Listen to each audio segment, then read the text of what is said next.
जी हाँ दोस्तों, स्वागत है आपका एसबीजी चैनल में। दोस्तों आज की इस वीडियो में बात करेंगे एमपी बोर्ड के जो रिजल्ट आते हैं 10वीं क्लास के और 12वीं क्लास के।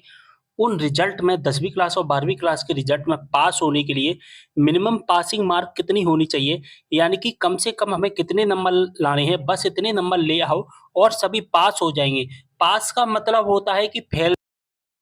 दोस्तों क्या मतलब होता है कि फेल से थोड़ा सा ऊपर आ जाना, यानी कि हम फेल नहीं होंगे, इसे ही हम पासिंग मार्क कहते हैं। ठीक है, चलिए देखते हैं कि 10वीं क्लास में कम से कम हमें कितने नंबर लाने हैं और 12वीं क्लास में हमें कम से कम कितने नंबर लाने हैं। दोस्तों यहाँ पर मैंने 10वीं क्लास का स्ट्रक्चर और 12वीं क्लास का स्ट्रक्चर बना लिया है। दोस्तों आप सभी को पता होगा कि 10वीं क्लास का जो पेपर होता है वो 75 नंबर का पेपर होता है, 25 नंबर का प्रैक्टिकल होता है। ये बात दोस्तों सभी जानते होंगे कि 10वीं क्लास का जो पेपर होता है वो 75 नंबर का थ्योरी वाला होता है और 25 नंबर का प्रैक्टिकल वाला होता है। ठीक है, अब दोस्तों आपको पता है कि हमें पास होने के लिए 33% लाने होते हैं। कितने? 33%। अगर हम बात करें 100 का 33% कितना होता है दोस्तों?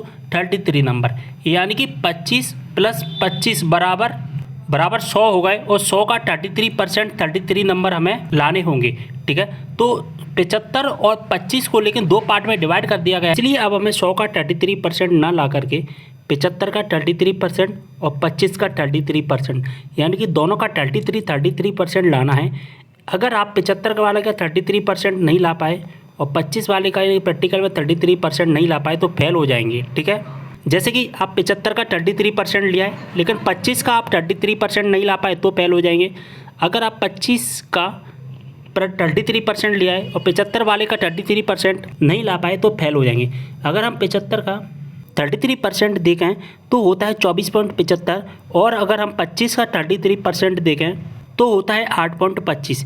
यानी कि दोस्तों आपको 10वीं क्लास में पास होने के लिए 10वीं क्लास में पास होने के लिए आपको मेन एग्जाम में जो आप लिखते हैं उसमें 24.75 नंबर लाने ही होंगे, तभी आप पास होंगे। इससे कम हो जाते हैं तो फिर सप्लीमेंट्री आ जाएगी। ठीक है, 25 का 8.25 आपको लाना होगा तभी आप पास होगे, इससे कम आते हैं तो आपकी सप्लीमेंट्री आ जाएगी। ठीक है, समझ में आ गई पासिंग मार्क। चलिए 12वीं क्लास का देख लीजिए। अब दोस्तों 12वीं क्लास में होता क्या है कि एमपी बोर्ड में दो तरह से पेपर होते हैं, समझ में आया होगा आपको बहुत अच्छे से। और दोस्तों 12वीं क्लास के जो स्टूडेंट हैं उन्हें पता भी होगा कि आपके दो तरह से पेपर होते हैं। जो आपके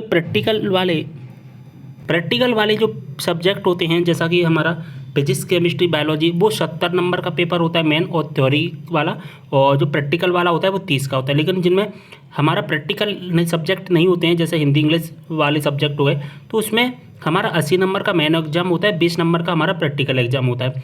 ठीक है, दो तरह से पेपर होते हैं, आप अच्छी तरह से जानते हैं। अब दोस्तों यहाँ पर पासिंग मार्क 33% कितना बनता है, वो अगर हम यहाँ पर देखें तो 70 वाला जो पासिंग मार्क बनता है 70 वाले के 23.10 और 30 वाले का जो पासिंग मार्क बनता है वो 9.90 बनता है। इतने नंबर आपको लाने पड़ेंगे 70 और 30 वाले, जो भी कॉम्बिनेशन है उसका। अगर 80-20 का कॉम्बिनेशन देखा है तो 80 वाले में जो मेन एग्जाम है उसमें 26.40 और 20 वाले में 6.60, मतलब इतने आपको कम से कम नंबर लाने हैं। अगर इतने से कम नंबर आते हैं तो फिर सप्लीमेंट्री आप फेल हो जाओगे।